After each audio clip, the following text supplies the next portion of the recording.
प्रकाश बार बार दरवाजे की तरफ देख रहा था। 2-3 बार तो बाहर होकर भी आ गया, लेकिन अभी तक मोनिका का कोई पता नहीं था।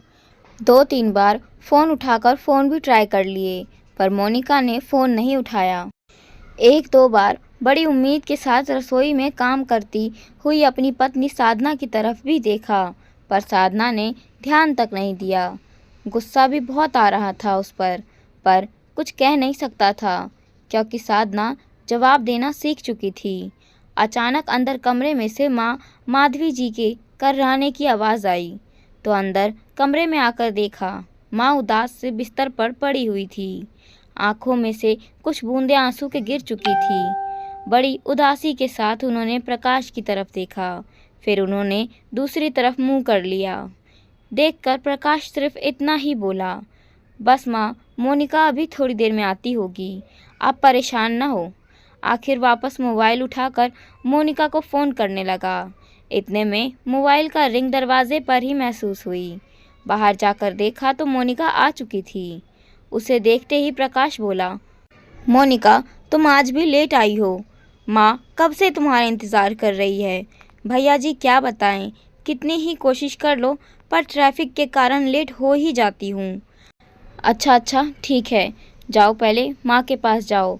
मोनिका अंदर कमरे में गई और दरवाज़ा हल्का सा लगा दिया।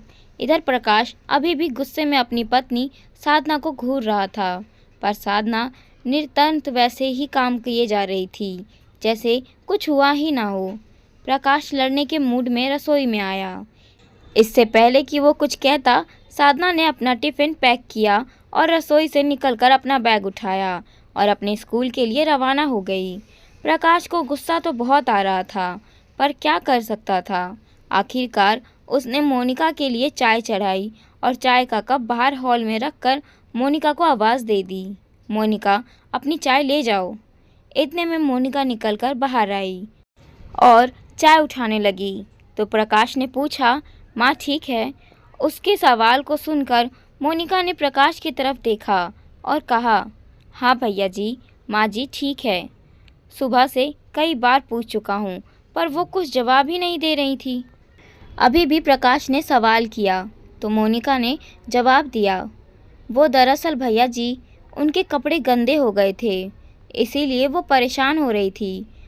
शायद इसीलिए वह आपको जवाब नहीं दे रही थी। ओह, तो तुमने कल जाने से पहले माँ को डायपर नहीं लगाया था? लगाया था भैया जी, पर कपड़े तो गंदे हो ही जाते हैं। बस मैंने उन्हें नहला दिया है। चाय पीकर उन्हें कुछ खिला पिला देती हूँ। उन्होंने सुबह से शायद कुछ नहीं खाया है और ना ही कुछ पिया है। टेबल पर सब सामान ऐसे ही रखा है। सुनकर प्रकाश को अपनी पत्नी पर, साधना पर बहुत गुस्सा आ रहा था। प्रकाश मोनिका के सामने ही बोला, कैसी पत्नी है मेरी, कैसी औरत है। मेरी माँ की जगह अगर उसकी माँ होती बिस्तर पर, तब भी ऐसे ही करती।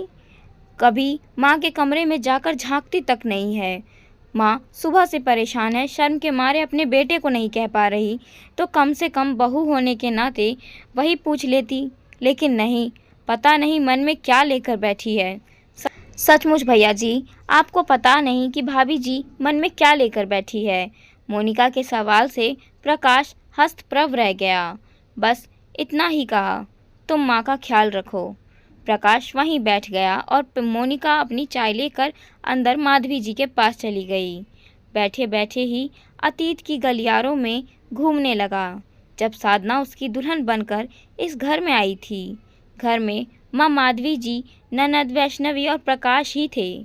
साधना के आने के बाद सिर्फ 4 लोगों का छोटा सा परिवार, पर पता नहीं क्यों माधवी जी साधना से सीधे मुंह बात ही नहीं करती थी। वो हमेशा अपनी सास वाली टेक में ही रहती। उन्हें लगता कि कहीं उन्हें इकलौते बेटे को साधना छीन न ले। बस इसी कारण हर चीज़ में मीन मेख निकालना, उसमें 10 कमियां बताना उनकी आदत हो गई थी, और इस चीज़ का फ़ायदा सबसे ज़्यादा वैष्णवी उठाती थी। उसे बड़ा मज़ा आता था अपनी माँ को भाभी के खिलाफ भड़काने में। प्रकाश अपनी माँ के नज़दीक ज़्यादा था, इसीलिए वो भी अपनी माँ पर ही ज़्यादा विश्वास करता था। इसीलिए वो भी साधना को 2 बातें सुना देता। एक दिन वैष्णवी के कॉलेज अपनी नीली यूनिफॉर्म में जाना था, पर वैष्णवी अपना यूनिफॉर्म निकालकर साधना को देना भूल गई। यूनिफॉर्म गंदा ही रह गया। दूसरे दिन जब वो तैयार होने के लिए लगी तो यूनिफॉर्म गंदा देखकर उसने चिल्लाना शुरू कर दिया। माधवी जी ने देखा तो वैष्णवी की गलती न देखकर उन्होंने साधना को चिल्लाना शुरू कर दिया। तो साधना ने भी कह दिया, माँ जी मेरी गलती क्या है? वैष्णवी ने मुझे ड्रेस दिया ही नहीं तो मैं कैसे धोती? बस इसी बात को माधवी जी ने पकड़ लिया और प्रकाश के सामने रोना धोना शुरू कर दिया। यही सम्मान रह गया है तेरी बीवी की नज़र में मेरा। आज मुझे बातें सुना रही है, कल को घर से निकाल देगी। यही सिला मिलेगा मुझे तेरी परवरिश का। प्रकाश ने भी ना आव देखा ना ताव, सीधा एक थप्पड़ साधना के गाल पर जड़ दिया। साधना आंखों में आंसू भरकर अपने गाल सहलाती रह गई और दोनों माँ बेटी अपनी कुटिल मुस्कान के साथ अपने कमरे में चली गई। साधना अंदर तक टूट चुकी थी, सब कुछ छोड़ छाड़ कर जाना चाहती थी, पर जा नहीं पाई क्योंकि माता पिता ने यह कहकर साथ ही नहीं दिया कि ये सब तो घर गृहस्थी में लगा ही रहता है। माधवी जी को जब ये सब पता चला कि इसके माता पिता इसका साथ नहीं देने वाले, तो उनको तानों की बौछार और भी तेज हो चुकी थी। वक्त यूं ही बीतते रहा। साधना माँ बनने वाली थी। 7वां महीना चल रहा था। उस दिन बहुत बारिश हो रही थी। प्रकाश, माधवी जी और वैष्णवी सभी घर में थे। माधवी जी ने साधना को कॉफ़ी बनाकर लाने को कहा। साधना कॉफ़ी बनाकर ला ही रही थी कि अपने कमरे में से तेज़ी से निकलते हुए वैष्णवी साधना से टकरा गई और कॉफ़ी का कप नीचे गिर गया। हालांकि वैष्णवी की कोई चोट नहीं लगी, लेकिन उसके बावजूद उसने चिल्लाना शुरू कर दिया, हाय मुझे जला दिया, हाय मुझे जला दिया। सुनकर माधवी जी और अमन अपने कमरे में से दौड़कर चले आए। इससे पहले कि कोई कुछ समझ पाता, माधवी जी ने एक जोरदार थप्पड़ साधना के गाल पर दे मारा। थप्पड़ इतनी तेजी से मारा कि साधना अपने आप को बैलेंस नहीं कर पाई और वहां रखे डाइनिंग टेबल से पेट के बल जा टकराई। टेबल से टकराने के कारण उसके पेट में जोर से चोट लगी और दर्द के मारे छटपटाने लगी।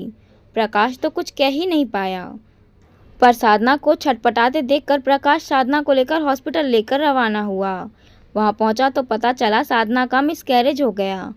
सप्ताह भर हॉस्पिटल में रहने के बाद साधना को हॉस्पिटल से छुट्टी मिल गई, पर अभी भी डॉक्टर ने उसे बेड रेस्ट के लिए कहा था।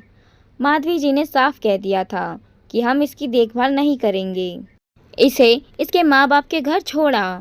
पर प्रकाश ऐसा नहीं करना चाहता था, क्योंकि अगर वो उसे उसके मायके छोड़ कर आता तो लोगों को पता चल जाता कि साधना के साथ आखिर क्या हुआ था, और वो नहीं चाहता था कि लोगों को बाहर ये पता चले कि साधना की हालत के जिम्मेदार वो लोग हैं। इसीलिए प्रकाश ने उसके लिए एक नर्स बुलाई थी। तब मोनिका पहली बार इस घर में आई थी। मोनिका को 20 दिन के लिए साधना की देखभाल के लिए रखा था। प्रकाश ने मोनिका को देखकर अपनी जिम्मेदारी की इतिश्री कर ली थी। अब मोनिका ही साधना को संभालती थी। पर इन 10 दिनों में मोनिका माधवी जी और वैष्णवी के स्वभाव को अच्छे से देख चुकी थी। प्रकाश तो ऑफिस के कामों में बिजी रहता। यहाँ दोनों माँ बेटी खुद ही बनाकर खा पी लेती, लेकिन साधना के लिए खाना बनाना उसके लिए दूभर होता था। मोनिका जब तक घर पर नहीं आती तब तक साधना भूखी प्यासी बैठी रहती, लेकिन कोई पानी पूछने वाला नहीं था। मोनिका की गैर मौजूदगी में साधना को अगर वॉशरूम भी जाना होता तो दीवार के सहारे जैसे तैसे सहारा लेकर धीरे धीरे वॉशरूम जाती, पर उसकी परेशानी किसी को नज़र नहीं आती। खैर धीरे धीरे साधना ठीक हो गई, पर सबसे पहले उसने स्कूल में नौकरी ज्वाइन कर ली। प्रकाश, वैष्णवी और माधवी जी ने मना किया। कुछ दिनों तक उससे बात भी नहीं की, पर साधना ने इस बार दिल पक्का कर लिया। अब वो किसी से कुछ नहीं बोलती, सिर्फ अपने काम से मतलब रखती थी। वक्त के साथ वैष्णवी भी शादी हो गई और वो अपने ससुराल चली गई। आज उन बातों को 4 साल हो चुके हैं। साधना दोबारा कंसीव ही नहीं कर पाई तो माधवी जी प्रकाश की दूसरी शादी करने पर उतारू हो गई, पर साधना कुछ नहीं कहती थी और ना ही तलाक देने को तैयार थी। माधवी जी उसे परेशान करने में कोई कसर नहीं छोड़ रही थी। किसी तरह तो साधना घर से निकले, पर ऐसा नहीं हो पा रहा था। इसीलिए एक दिन माधवी जी गुस्से में ही अपनी बहन के घर रवाना हुई तो रास्ते में एक्सीडेंट हो गया और आज वो बिस्तर पर पड़ी हैं। लोगों की तरह दोनों बहन भाई को उम्मीद थी कि साधना बहू का फर्ज निभाएगी और अपनी सास की सेवा में दिन रात एक कर देगी, पर साधना ने साफ मना कर दिया, मुझसे अपनी आपकी माँ का देखभाल नहीं होगा।